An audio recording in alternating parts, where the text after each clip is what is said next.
Hello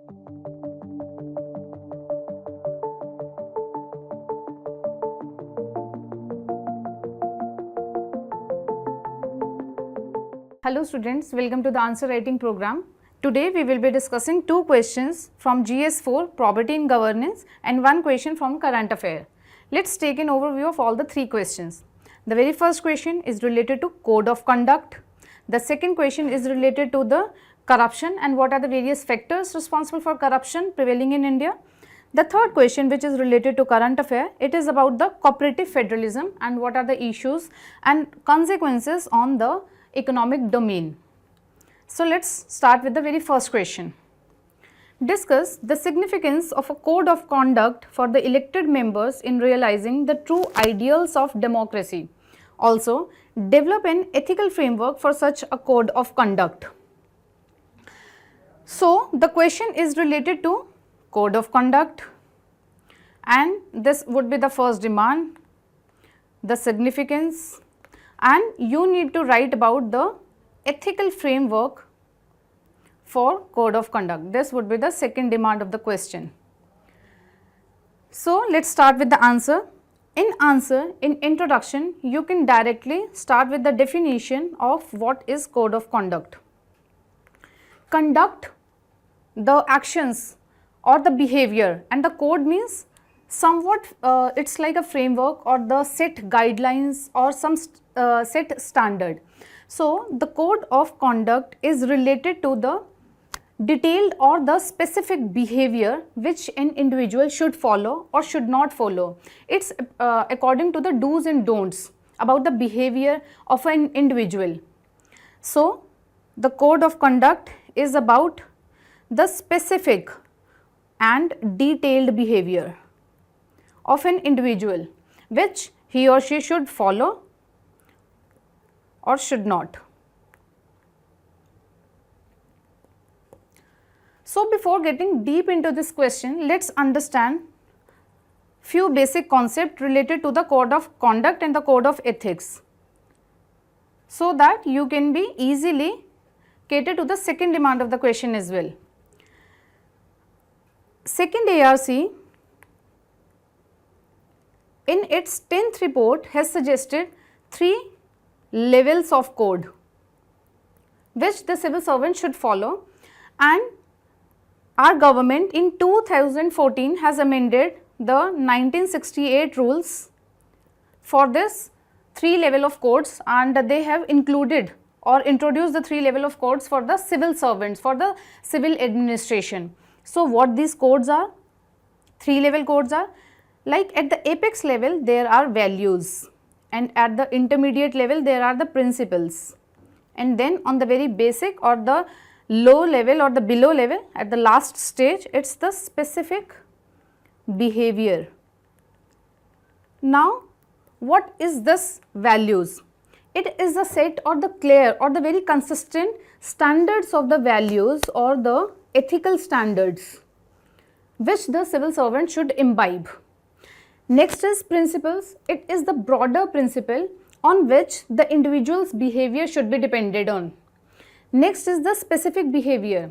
On the basis of these values and principle, these are some codified or set standards, like in the unambiguous manner, the acceptable or the unacceptable behavior or the norms or the some tradition. Like for example, take an example of transparency. Transparency is a value that civil servant should imbibe. And what is the principle from this transparency? Information sharing is the principle.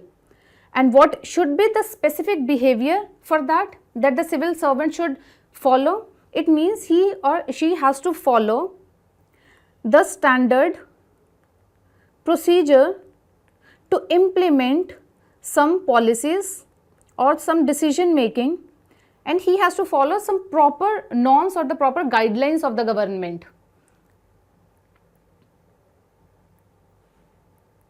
Means the decision making or the information sharing should be very transparent in the governance process. So this is the code of conduct, means what that person has to follow, has to do at the end, and these values and principles are the code of ethics, and code of conduct depends on this code of ethics. It means these code of ethics are generalistic in form, they are very broad and they are very minimalistic in approach.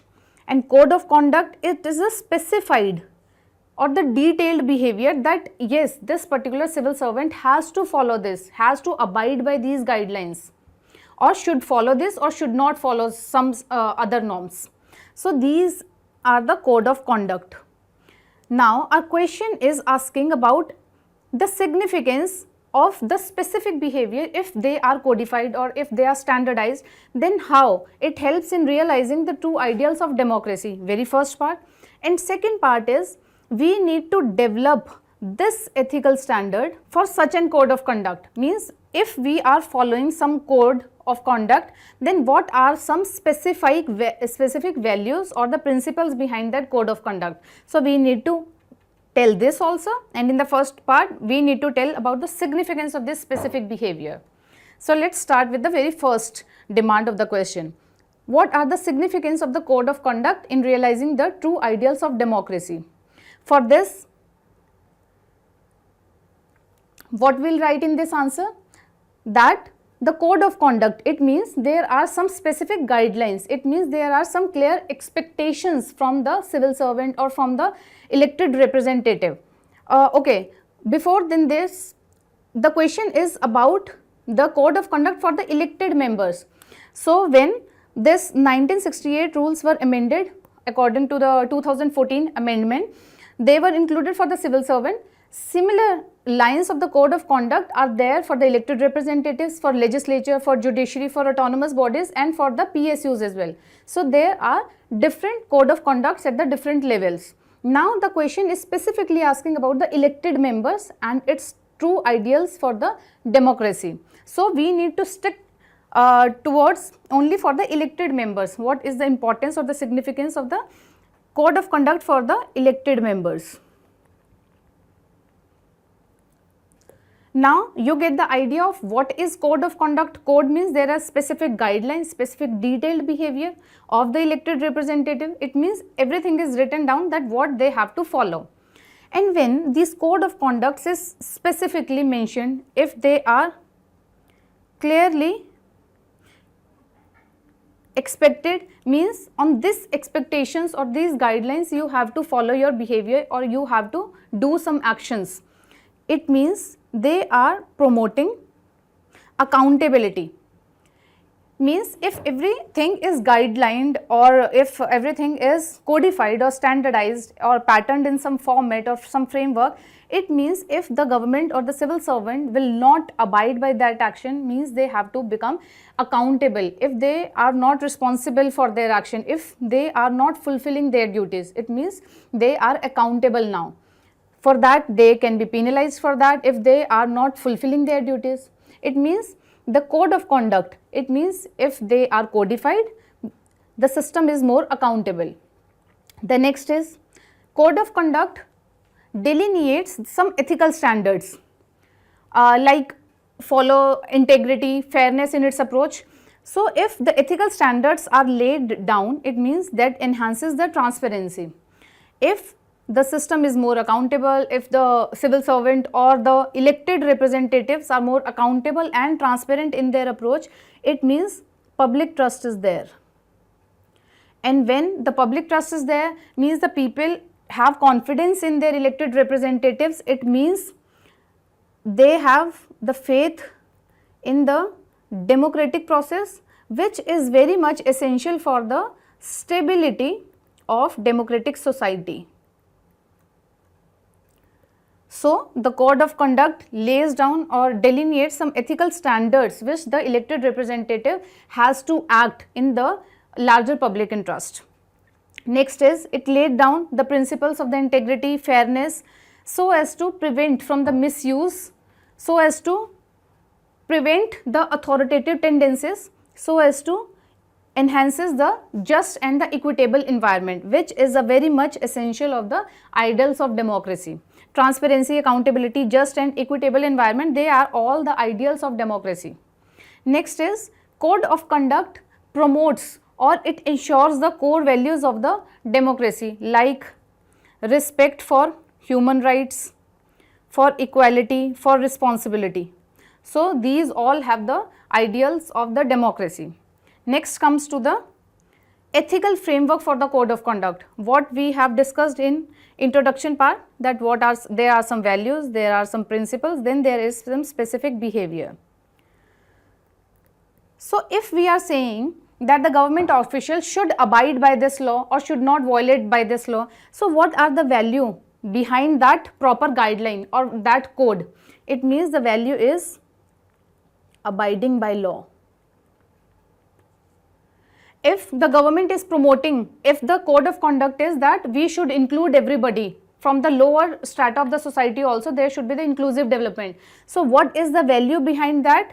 Inclusivity and representation. So, these are some values. So, the question is, we need to tell the ethical framework on which the code of conduct can be made down. First is abide by law, second is maintaining integrity. If we are saying that we should maintain the probity in our governance, we should enhance the honesty and integrity in our governance process. So, what is the value behind that? Maintaining integrity. So, we need to tell these for the specific behavior or the code of conduct for the elected representatives. Next is following ethical standards, like ethical standards like we are promoting integrity, fairness, inclusivity, representation. It means we are following some ethical standards in our governance process. So, these are very much required for the true ideals, in realizing the true ideals of democracy, and these are the some ethical values or the framework for the elected members for their code of conduct. So, next is transparency, like we are saying that transparency is the ethical value.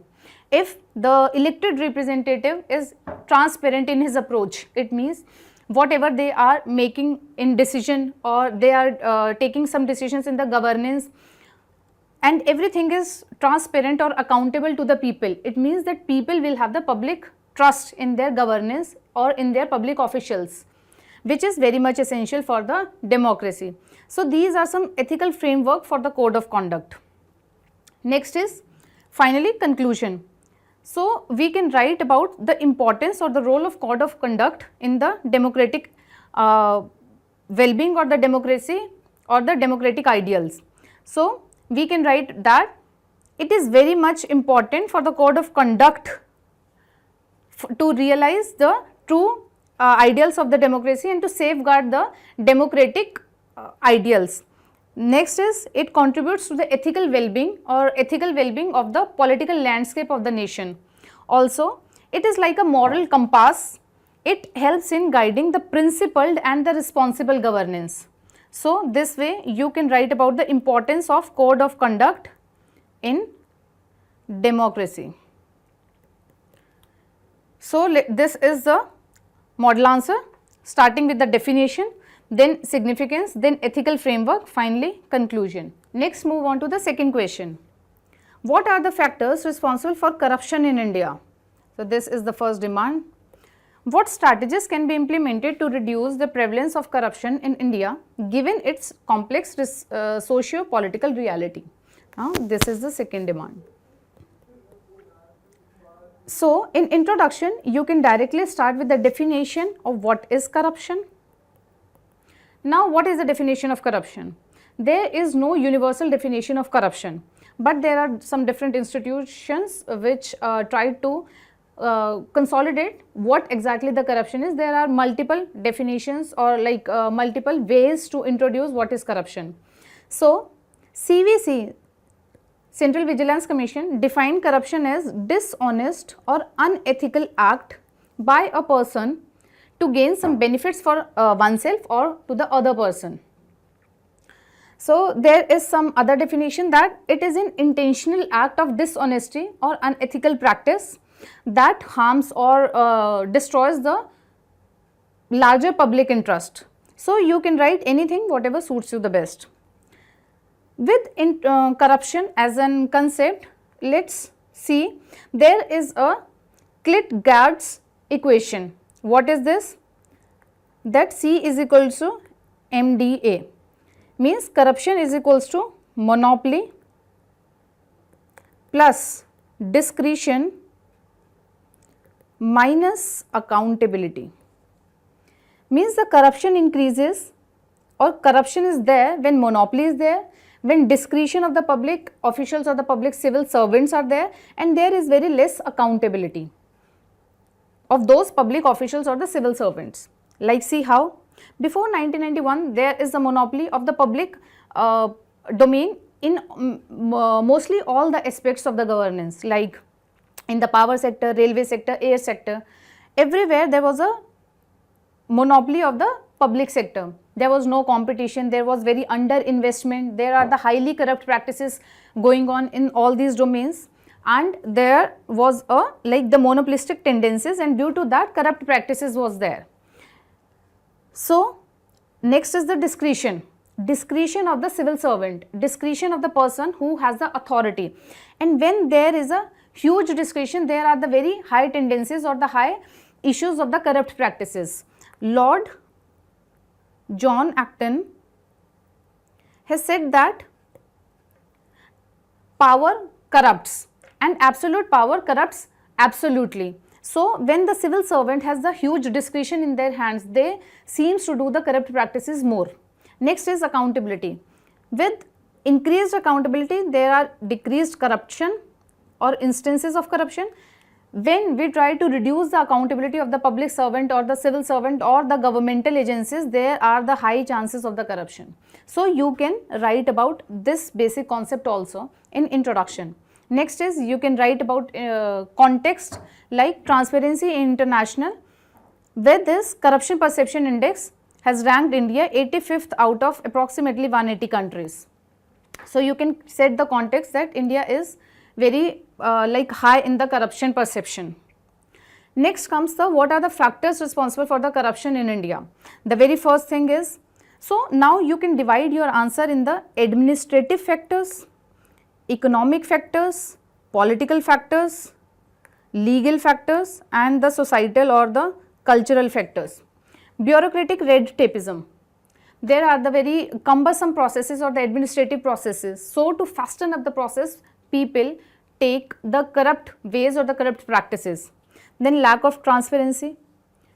There are very less transparency in the governmental aspects, like the people participation is not there in the governance aspects or in the decision making process, and when there is a lack of transparency, there are very high chances of the corruption in India. Like many laws or the bills are being passed by the executive order or by the ordinances, and the parliamentary discussions are going down. It means the transparency is going down. Next is salaries. There are low salaries of the civil or the public servant. So to supplement their salaries or their monthly incomes, they try to involve in corruption. Then huge inequalities. Max Weber has said that the fate of the bureaucracy depends upon the socio-economic distribution or the socio-economic distribution of amongst the masses. Like if there are the huge inequalities in the society, then the rich people will exploit the bureaucracy to exploit the poor. So if there are huge inequalities, there are very high chances of corruption in the society. Next is the political aspect, political interference, politicization of the civil services. There are the political interferences. Instead of merit-based decision making, there are the politicization. Whatever the politicians or the political parties want, the decisions are getting on that. Next is electoral funding. Electoral funding means the opacity or the secrecy with respect to the electoral funding. It's all about corruption practices only. Then lobbying by the corporate sector. Then legal issues. Weak legal and the judicial system, inefficiencies in the legal system, there are the delays in the judiciary or the judicial aspects. So to compensate all these loopholes, people go by the corrupt practices only. Next is the cultural norms, the societal or the cultural norms with respect to the gift givings or the favor seeking behavior. So all these enhances the corrupt practices in India. Next is, what are the strategies that can be implemented to reduce the prevalence of corruption? The very first thing, we have to enhance the transparency. How? Like by going with the acts like RTI Act. Also there is the controversies with respect to the official secret acts. We promote some policies that disallows the transparency. So we must not promote this, and there should be specific standards or some specific limitations under which this should work. Otherwise, we should promote the transparency mechanisms. Like we should go for the digital India, there should be e-governance so that everything is transparent to the citizens as well as to the inter and intra-organizational aspects. Next is merit based appointment should be there. Next is judicial reforms so as to not delay the speedy justice, or there should be reduction in the pendency of the cases. There should be enhanced, or there should be the speedy recruitment of the judges as well. Then next is the whistleblower protection. Whosoever whistleblowers related to the corrupt practices going on, there should be proper protection for them. Next is strengthening the anti-corruption laws. Whatever the laws are related to anti-corruption, we should strengthen them. We should strengthen the institutions as well who implies these anti-corruption laws by capacity building, by providing some skills how to implement it in properly letter as well as spirit. Next is political finances reforms, like with respect to the electoral funding, there should be reforms so as to enhances the transparency and as well as accountability so as to reduce the corruption. Next is public participation. Public participation should be there in the policy making, policy implementation, policy monitoring aspect so that the transparency is increased and the corrupt practices should decrease. Increase the public awareness with respect to the ill effects of the corruption so as not to promote them to promote the corruption practices in society. Lastly, conclusion, we need collective efforts for the corrupt practices to reduce in India. Like we should promote the collaborative efforts of citizens, like of stakeholders like citizens, government as well as the institution, and we should move towards a more equitable and the prosperous future and reduce the corruption in India, or so as to make corruption free India.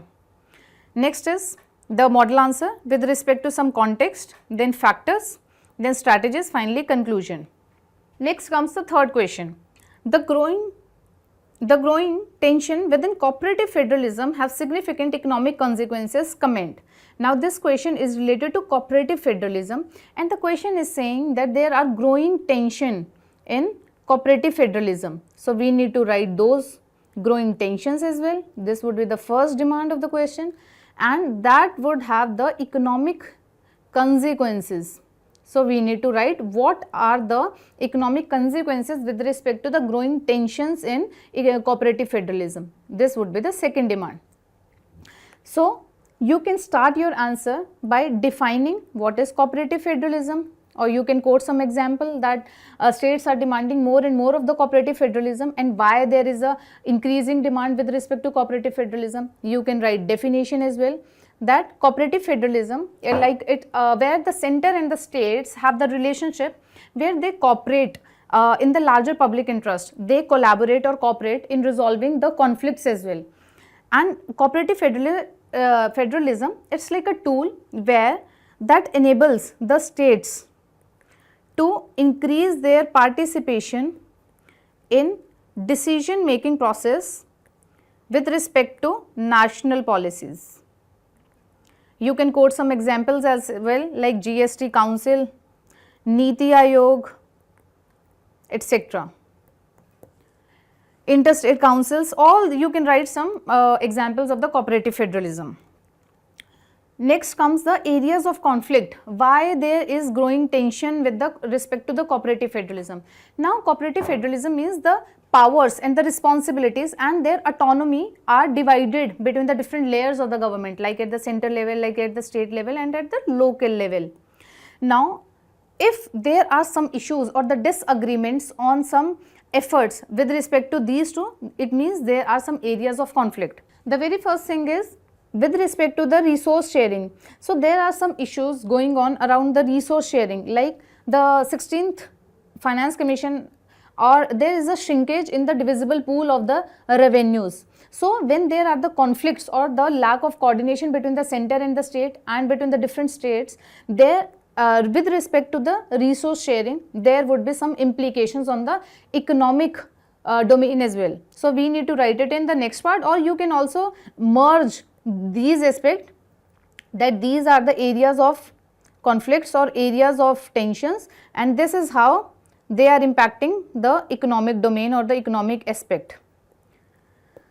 Like when there are disagreements or the lack of the coordination between center and state, there are some delays or the policies inconsistencies and the policies implementation that will have the repercussions on the economic status of the center and the state. So you can write this. Then with respect to the economic or the resource sharing, there are growing tensions, that is we have discussed about the shrinkage of divisible pool. According to 14th Finance Commission, the southern states is most likely to get the less divisible pool share from the taxes basis. Next is the homogenization in the social sector schemes. All the states have the different developmental aspects. They do have their different or the unique socio-economic prospects with respect to their developmental infrastructure or their developmental prospects. But central government is homogenizing it. They are putting under one umbrella, that is they are giving the opportunities or they are giving the funds for their development according to the not according to their specific needs, but to the entirety of all the states in equitable manner only, or in the one manner only. So this hampers or this do not sync with respect to their developmental agendas, because they do have some different requirements. Like the government is promoting the Sagarmala project for all pan India, but it should be promoted in Tamil Nadu instead of Rajasthan. Rajasthan has some different unique issues with respect to the water management. So central government should promote those policies in the state basis. In the different states, different approaches should be there instead of one approach fits all. Next is functioning of the regulatory institutions. The functioning of the regulatory institutions at center can influence or can hamper the center-state relation, like Center Electricity Regulatory Commission. This functioning of this body can influence the pricing and the availability of the electricity in state. So any regulatory body functioning at the center hampers the functioning at the state level. Then central agencies power, like the CBI, the infringement of the central agencies in the state, law enforcement agencies, they are putting constraint, or these are some areas of conflict in the cooperative federalism. Next is economic consequences. What due to what these areas of conflict, what are the economic consequences? The very first thing is crowding out of investment. Now what the central government is doing? Central government is expanding their resource base or their financial space. Now they are collecting more revenue, maybe reducing the expenditure, but now they have the centralized planning. They are doing the more of implementation of the utilities and the services in states as well. They are increasing their revenue basis, which leaves less space for the states to raise its revenue. When the states have less space to raise its revenue, they will be in the conflict. There will be the under investment from the state side also. They will do less effort. So their autonomy or the sovereignty of the states will be reduced for that. So crowding out of investments is centralized planning. The government is more on focus. The central government is more focusing on the centralized planning, which limits the state's flexibility in the infrastructural development according to that state's need. Next is unusual fiscal competition. Now the central is expanding its resource base or of the financial space, this putting constraint on the state government, and state government indirectly coming into the competition from the center as well as to the other states as well. Next is inefficiencies from the parallel policies. When there are the trust deficit between the center and the state, if the center comes up with the new policy, state government will try to come up with its own policy. Because they realize that the central is aiming for their own interest only and reducing the autonomy of the states. So there will be the trust deficit, and due to trust deficit there will be the huge economic losses with respect to the state as well as the center. For example, central government has come up with the new pension policy, but the different states are rolling out back to the old pension policy because they think that both the policies are not in harmony with the center and the state. So all these issues create the disharmony between the center and the state. Finally, conclusion, we need to write the importance of the harmonious relationship between the center and the state. When there is a harmonious relationship, when there is a less tensions between the state and the center, it helps in inclusive or the sustainable development of all the states as well as the center, it means of the nation. And how we can do it? We can promote the open communication. When there are the conflicts, we need to sit down on the table so as to do the mutual or the collaborative efforts so as to resolve the conflicts. Then we need to empower the states with the decision making autonomy, and central government should not interfere much in the states' autonomy. Next is fostering the cooperative policy initiatives so as to balance the center-state relations and so as to improve these relations. Finally, the model answer, cooperative federalism, the definition, areas of conflict, economic consequences, and finally the conclusion. So, this free initiative of daily answer writing, we are completing ethics in this November month, and we will be completing 12 case studies in thorough manner. You can write these questions, daily 3 questions on our portal, and you can see the video of these model answers on our YouTube channel, and you can get the PDF in the description box for that particular video. Next is Vajiram and Ravi has started the mains intensive test series for 2024 to holistically prepare you for the 2024 mains examination. This includes the 38 tests in total. Some of them are half length or the sectional test, some of them are the full length test. So be mains ready for 2024 and join this test series. Thank you.